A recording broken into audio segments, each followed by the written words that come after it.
अवकाश मिला, कथा अब स्थगित है, तो 11 तारीख को सुबह 9 बजे इसी भवन में, क्योंकि कई लोगों का बरसाने का क्रम है, तो सुबह 4 बजे वहाँ अभिषेक होता है, वहाँ करके फिर यहाँ 9 बजे श्री लाल जी का अभिषेक होगा और 15-20 मिनट का अभिषेक करके फिर आधा घंटे का संकीर्तन कीर्तन आदि करेंगे और फिर करीब 10 साढ़े 10 बजे लाल जी का, उस दिन ठाकुर जी किशोरी जी का श्रृंगार धारण करते हैं। उस दिन लाल जी बढ़िया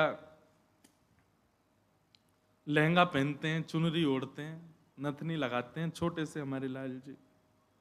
फिर बधाई गायन उत्सव होगा। जन्माष्टमी उत्सव इस बार जयपुर में तो करके आए, तो वहां दही काना भी हुआ, खूब दही लुटाई महाराज, हल्दी डारे सबन पे। तो मन में भाव आया किशोरी जी का उत्सव इस बार बढ़िया भाव से करें, उस दिन भी दही काना हो सकता है, इसलिए जिनकी सनवे की इच्छा हो, सन्नो समझे, सनवे की इच्छा हो वो आइयों, और जिनकी सनवे की इच्छा नहीं हो वो बाहरी रहियों। अरे महाराज देखवे में लगेगा दही छिटकायो जा रहा हो, लेकिन वास्तव में तो किशोरी जी और ठाकुर जी को प्रेम छिटकायो जाएगा, और वहां में सनवे की इच्छा हो तो आइयों। हम तो माता जी से परमिशन भी नहीं लेके आए, ऊपर सुनना ही होंगी, यूं कह रही हूँ दारी को पूछ क्यों ना गए हो, नीचे सांदे को पूरे घर है। हम ऐसे ही भैया, हमारे लाल जी की सेवा हम बिना पूछे करते घर में भी कई बार पता ही नहीं होता ऊपर उत्सव चल रहा है ठाकुर जी का, घर वालों को निमंत्रण देते हैं आ जाओ लाल जी का उत्सव हो रहा है, बोले कब कब में व्यवस्था होगी, मैंने कह गई बस। तो इस बार श्री किशोरी जी का राधाष्टमी उत्सव, राधा जन्माष्टमी उत्सव मनाएंगे। बंधुओं, शास्त्रों में बड़ी महिमा है किशोरी जी के, पद्म पुराण में तो इतनी सुंदर व्याख्या है किशोरी जी के जन्मोत्सव की। 1000 एकादशी मल्टीप्लाई इनटू 100 कर दो, जितना आएगा इतना फल मिलता है एक राधाष्टमी का व्रत करने से। अब कई लोगों के मन में भाव रहता है कि, मेरे मन में भी ऐसा ही भाव रहता है कि भैया उत्सव है ठाकुर जी को जन्माष्टमी को, उत्सव है राधाष्टमी को, तो फिर काहे को हम लोग भूखे प्यासे रहें, बढ़िया माल छाने।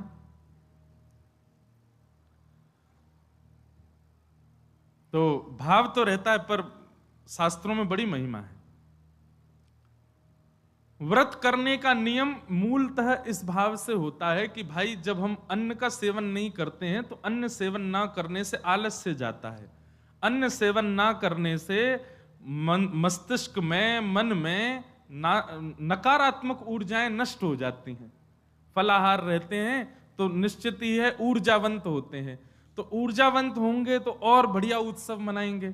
लेकिन बिल्कुल ही आहार ग्रहण नहीं करोगे तब तो फिर मतलब व्रत इसलिए करना है कि उत्सव में आपसे आपकी ऊर्जा पूरी लगे, आलस्य ना आवे, नकारात्मक भाव ना आवे, मन में कोई दुर्भाव ना आवे, इसलिए अन्न का त्याग किया जाता है। बाकी तो उत्सव में तो खूब पाओ धुआंधार, लेकिन व्रत करने से आपके उत्सव में बेहोशी आ रही है महाराज और बिना भोजन किए कुछ, तो फिर उत्सव को भंग करने वाली बात हो जाएगी। उत्सव को भंग नहीं, उत्सव को सुंदर बनाने के लिए व्रत करना है। तो राधाष्टमी उत्सव पर इस बार व्रत निश्चित करो, हर बार ही करो। वैसे तो शास्त्रों में दशावतारों में 4 अवतारों के व्रत करने की आज्ञा दी है, रामनवमी और नृसिंह चतुर्दशी, कृष्ण जन्माष्टमी और वामन द्वादशी। लेकिन जब हम रामकृष्ण उपासक हैं तो हमारे भाव में रामकृष्ण दो एक हैं, ये दोनों भी एक हैं और फिर इनकी आह्लादनी शक्तियां भी एक हैं। राधा कृष्ण स्वरूपाम वै कृष्ण राधा स्वरूपिणौ कलात्मानम निकुंजस्थम गुरु रूपम सदा भजे। जब किशोरी जी ब्रजमंडल में ठीक ठाकुर जी का ही स्वरूप हैं तो फिर उनके लिए भी ये व्रत की क्रिया करनी है। पद्म पुराण में ब्रह्मा जी ने इसका बहुत सुंदर वर्णन किया है कि भैया व्रत निश्चित करना चाहिए, इतना फल मिलता है, इतना फल मिलता है। लेकिन जब भी फल कोई फल बताता है ना कि महाराज जी ये करने से ये फल मिलता है, ये करने से ये फल, मन में एक ही बात आती है, अगर ये करने से ये फल मिलता है, अगर हम इसके बदले फल की कामना ना करके ठाकुर जी की कामना करें, तो हमको व्रत इसलिए करना है हमको श्री जी मिले, हमको व्रत इसलिए करना हमको ठाकुर जी मिले। अक्षय तृतीया के दिन लोग दुनिया भर का दान करते हैं, चावलों का दान कर रहे हैं, अन्न का दान कर रहे हैं, स्वर्ण दान कर रहे हैं, चांदी दान कर रहे हैं, जे दान कर रहे हैं, वो दान कर रहे हैं। हमारे मन में भाव आता है कि भैया वादना नाम को दान करो, जो राह में मिल जाए वही से कहो जय श्री कृष्ण, जो राह में मिल जाए वही से कहो राधे राधे, नाम दान करते चलो। बोले क्यों? बोले अक्षय तृतीया को कछु दान करो तो अक्षय है जाए, तो हम नाम दान करें, हम ठाकुर जी को भजन दान करें, अरे भक्ति दान करें, अपनी भक्ति अक्षय हो जाए, नाम अक्षय हो जाए, प्रेम अक्षय हो जाए, ऐसी अक्षय तृतीया मनाओ। तो कभी भी आपको किसी व्रत या किसी नियम के पीछे फल बताया जा रहा हो, सुन लिया करो, अच्छा इससे ये फल मिलता है, उस फल को गौड़ करके उस फल के स्थान पर किशोरी जी को विराजमान कर दो। हे किशोरी जी, हम राधाष्टमी को व्रत या मारे करेंगे कि हमको आपकी प्रेम लक्षणा भक्ति प्राप्त हो, आपको प्रेम प्राप्त हो, इसलिए हमको व्रत करना है। तो राधाष्टमी उत्सव इस बार भागवत कृपा निकुंज में गिरधर लाल जी का मनाया जाएगा। सुबह 9 बजे से क्रम रहेगा, 8 बजे द्वार खुल जाएंगे, आके बैठ जाना। 9 बजे फिर अभिषेक होगा, टीवी हम लगवा देंगे 2-4 ताकि लाल जी दिखें आप सबको, और फिर उसके बाद बधाई गायन उत्सव आदि चलेगा। 10-11 बजे तक का क्रम रहेगा, ज्यादा लंबा नहीं, छोटा ही क्रम रहेगा।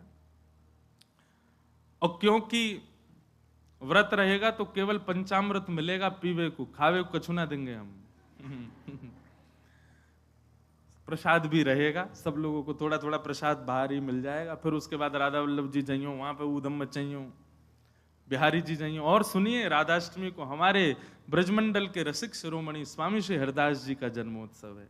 फिर तटीय स्थान जाना, तटीय स्थान जाकर के स्वामी जी महाराज को प्रणाम करके आना, वहां पर खूब निधिवन राज जाना, निधिवन में जाके स्वामी जी को प्रणाम करके आना। राधाष्टमी का उत्सव तो जन्माष्टमी से भी बड़ा होता हमारे ब्रजमंडल में।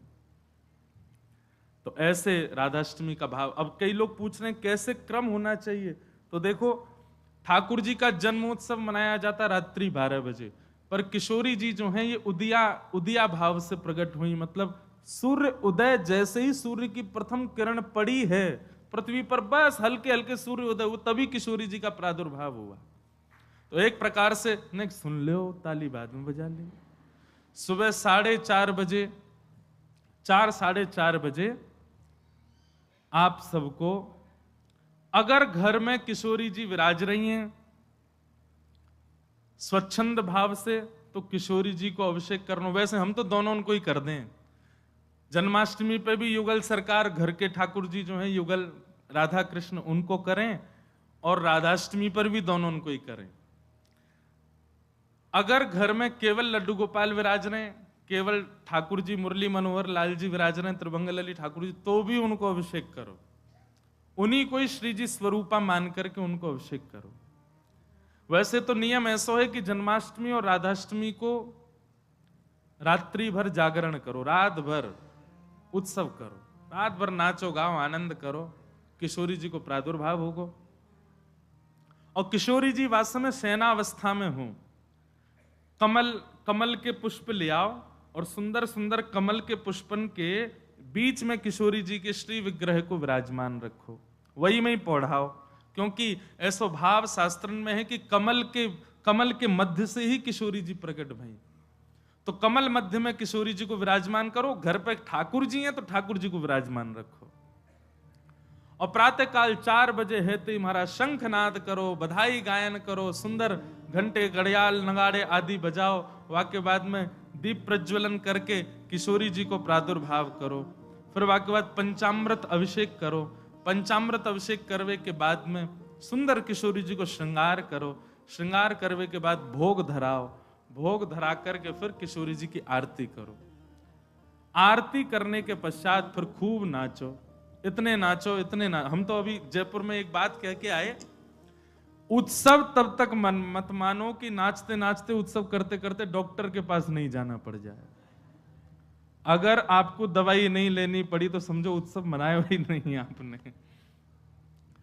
शादी ब्याह होता है घर में, तो लड़की का जो भाई होता है या लड़की के पिताजी, लड़की के मामा, लड़की पक्ष के, लड़का वाले तो ऊधम करें, लड़की वाले इनकी कमर कसे, उनके जेब में 2-4 दवाई पड़ी रहती है, सिर दर्द की, पेट दर्द की।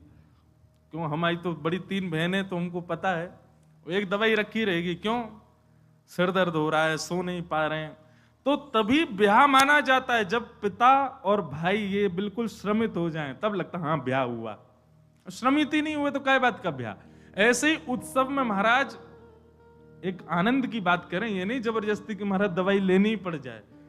जब तक इतने श्रमित नहीं हो जाओ, इतने नहीं थक जाओ कि महाराज अब कुछ नहीं हो सकता हमसे, पस्त नहीं हो जाओ, तब तक नाचते ही रहो किशोरी जी के आगे, ठाकुर जी के आगे। खूब बढ़िया उत्सव करियो, खूब नाचियो, और फिर व्रत रखो पूरे दिन। किशोरी जी को खूब बढ़िया व्यंजन पवाओ, और पवा करके वो कोई को वितरण करो, कोई अपने काजे थोड़ा रख लो, दूसरे दिन जब नौमी लगे सोवा को पाओ प्रसाद रूप में, पर वादन व्रत रखो।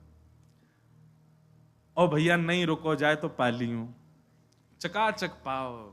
बोले हमारी श्री जी को उत्सव है, हम तो पाएंगे तो पाओ, कोई दोष भी नहीं। व्रत ना करने से पाप नहीं लगता है, पर व्रत करने से पुण्य बहुत होता है हमको, लेकिन पुण्य की नहीं, हमको किशोरी जी की कामना है। तो इस प्रकार, और फिर एक नियम सुनो, या तो संभावना बने तो सहस्त्र कमल, 1000 कमल, और 1000 कमल की भावना नहीं बने तो 1000 कोई भी पुष्प, लेकिन सुगंधित होने चाहिए, बिना सुगंध वाले नहीं। मोगरा के हो जाएं, हार श्रृंगार के हो जाएं, गुलाब के हो जाएं, और यदि व्यवस्था बन जाए तो कमल 1000 हो जाएं। किशोरी जी के अभिषेक के बाद, आरती करने के बाद, सब आरती आदि पूजन किशोरी जी को भोग लगाने के बाद, फिर उसके बाद 1000 कमल से श्री चरणों की अर्चना करो। अब अर्चना में तो कई लोग ऐसा भाव रखेंगे कि राधा सहस्त्र नाम गाओ, राधा सहस्त्र नाम से 1000 कमल चढ़ाओ, पर हमारी भावना ऐसी, गोपाल सहस्त्र नाम से चढ़ाओ, गोपाल जी के नाम से एक एक कमल ठाकुर जी, क्योंकि भैया धन धन राधिका के चरण,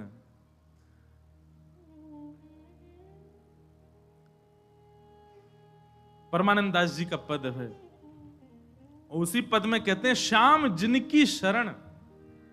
अरे कथा तो यहां तक आती है कि किशोरी जी के सदा चरणन में ठाकुर जी रहे। गा दें, बहुत सुंदर पद है।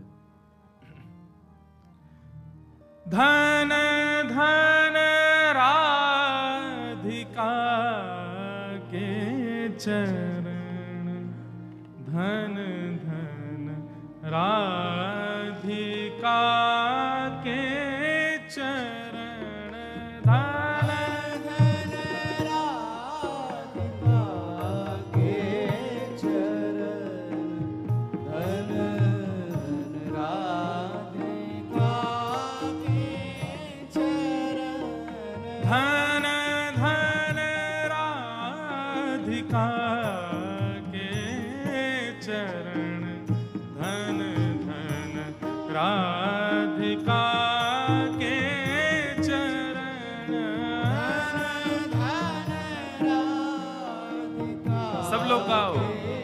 धन धन राधिका के चरण। कैसे हैं चरण?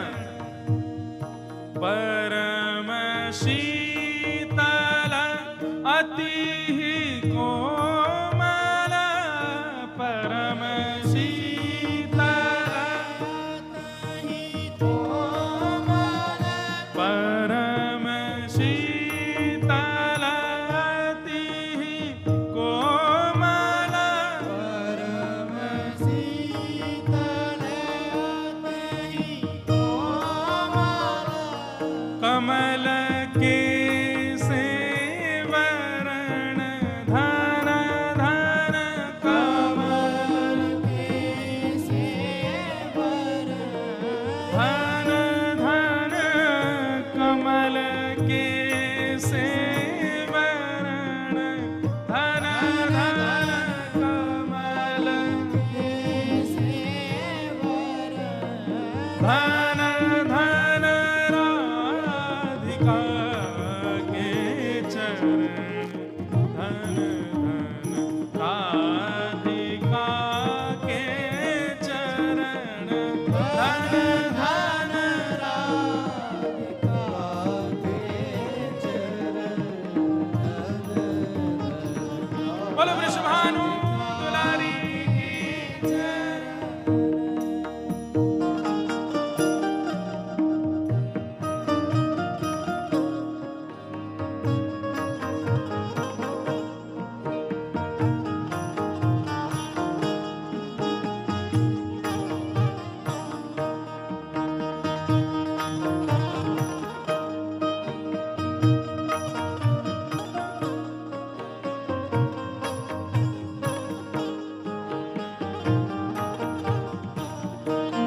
सुत मन मोदकारी,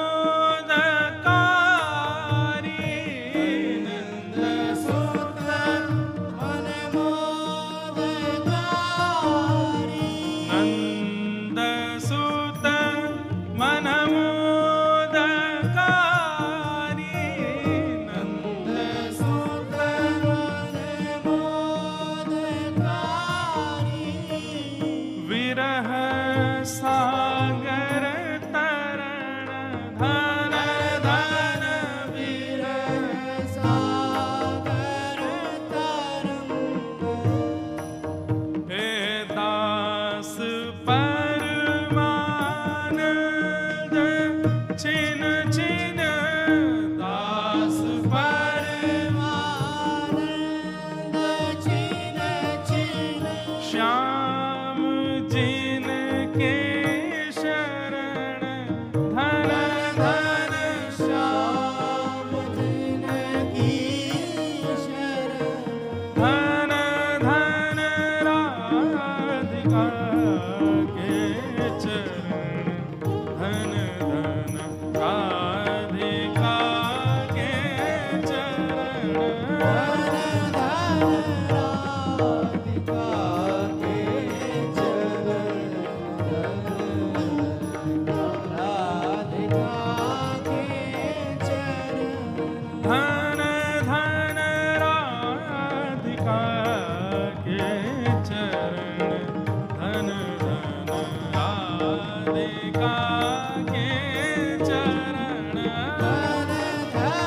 राधिका के चरण, धन धन राधिका के चरण, धन धन राधिका के चरण, धन धन राधिका के चरण, धन श्री राधा रानी की। कैसे अद्भुत चरण है हमारी श्री जी के।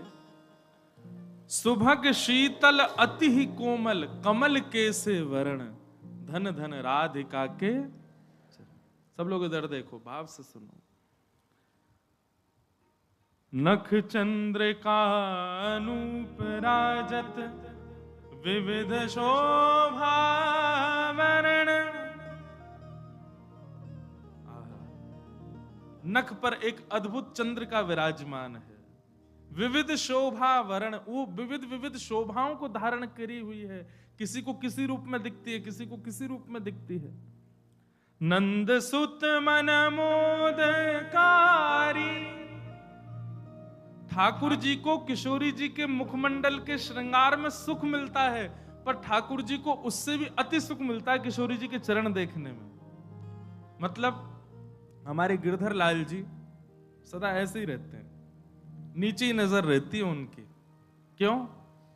बोले जब गिरिराज धारण किए तो सामने किशोरी जी खड़ी है, तो किशोरी जी के मुख को नहीं, किशोरी जी के श्री चरणन को देख रहे हैं ठाकुर जी, और नित्य दृष्टि वहीं रखते हैं। वैसे तो लाला के नैन रुके ना है, चप्पलता यूं ही घूमते रहेंगे इधर उधर, लेकिन जैसे किशोरी जी आ जाए ठाकुर जी ऐसे ही खड़े रहते हैं, नीचे नजर करके, नजर सीधे चरणों में ही रहती है किशोरी जी के। मुख को देखने में भी संकोच करते हैं लाल जी, चरण ही इतने सुंदर हैं किशोरी जी के कि वहीं रहते हैं। नंद सुत मन मोदकारी, मन को सुख नहीं मोद यानी कि अत्यंत सुख मिलता है ठाकुर जी को जब किशोरी जी के चरणारविंदों को देखते हैं। दास परमानंद छिन छिन, श्याम जिनके शरण, धन धन राधिका के चरण, धन धन राधिका के चरण। तो किशोरी जी का अभिषेक करने के बाद, भोग लगाने के बाद, आरती करने के बाद सहस्त्र कमलों से गोपाल सहस्त्र नाम पाठ करके किशोरी जी को चढ़ाओ। और वैसे तो देखो भाव बहुत सारे हैं, पर मेरा भाव तो यह है कि ठाकुर जी के नाम से किशोरी जी के श्री चरणन में पुष्प अर्पित करो। पर यदि राधा सहस्त्र नाम से भी करोगे तो कोई दोष नहीं, बल्कि किशोरी जी तो सब सखियों से कहती रहती हैं बोले कि हमारे बीच में रहो तो राधा राधा नाम उच्चारण करते रहा करो। तो ललिता जी ने एक बार पूछी, बोले हे श्यामाजू, आपके निकुंज में बैठ करके राधा राधा क्यों बोले? आपको इतनो प्रिय अपनो ही नाम? बोले मोको प्रिय ना है। तो बोले मेरे चित्त में श्याम सुंदर बैठे, उनको प्रिय है। तो राधा राधा आप उच्चारण करेंगे तब मेरे चित्त में विराजमान ठाकुर जी सुनेंगे तो उनको सुख मिलेगा, उनके सुख के लिए मेरो नाम गाओ। तो यदि राधा सहस्त्र नाम से भी अर्चना करो तो भी ठाकुर जी प्रसन्न होंगे, और गोपाल सहस्त्र नाम से करो तो श्री जी प्रसन्न होंगे। तो दोनों भाव से आपको जो बढ़िया लगे। और कई भगत तो ऐसे भी यहाँ बैठे हैं, वो तो 2000 कमल लाएंगे, पहले राधा सहस्त्र नाम फिर गोपाल सहस्त्र नाम, दोनों उनको प्रसन्न कर देंगे। तो इस प्रकार किशोरी जी का भाव रखना और फिर पूरे दिन बढ़िया उत्सव मनाना। यहीं आ जाना 9 बजे, फिर राधा वल्लभ जी जाना, तटिया स्थान जाना, पूरे दिना ब्रजमंडल को ही रखियो वादना। तो ब्रज तज और कोई भावना चित्त में आवे ही नहीं। ऐसा भाव किशोरी जी के जन्मोत्सव पर रखिएगा। आप सब लोग खूब भाव से राधाष्टमी जन्म। और एक बात तो मैं भूल ही गया, हाँ, दान जरूर करना। ब्राह्मणों को बुला करके, घर में कुछ संत जनों को बुला करके, स्वयं मत पाना पकवान, उनको पवाना, उनको खूब दान दक्षिणा देना। काय बात की? बोले बधाई है, हमारी लाडली जी प्रकट भई है, वाकई बधाई बांटते रहो। नहीं तो कछु नहीं चले तो 10-10 की गड्डी ले लियो और पूरे टम्पू और रक्सान में घूमते सबन को बांटते चलो, लो भैया हमारी लाडली जू की बधाई है। अरे उत्साह, ये तो मैं बता रहा हूं मंच से, ये बताने वाली बात नहीं, आपके मन में अपने आप आनी चाहिए ये सब बातें। हमारी लाडली जी प्रकट भैया, हम कहा करें आज।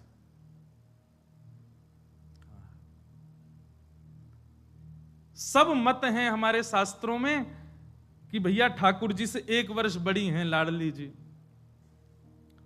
कई भाव ऐसे बताए जाएं कि 1 साल बड़ी हैं, और कई भाव ऐसे बताए जाएं 15 दिन छोटी हैं। पर अधिकतर ब्रजवासी 15 दिन छोटी वारो भाव ही माने। लाडली जी नेक छोटी हैं लाडली ठाकुर जी सो। क्योंकि हमने जब राधा रसामृत कथा करी नागपुर में, 2 बार कर चुके, वह कथा को तो सुख ही अलग है। कभी कभी मैं भी सुनता हूं, इतना आनंद मिलता है, सुख मिलता है किशोरी जी के चरित्र में।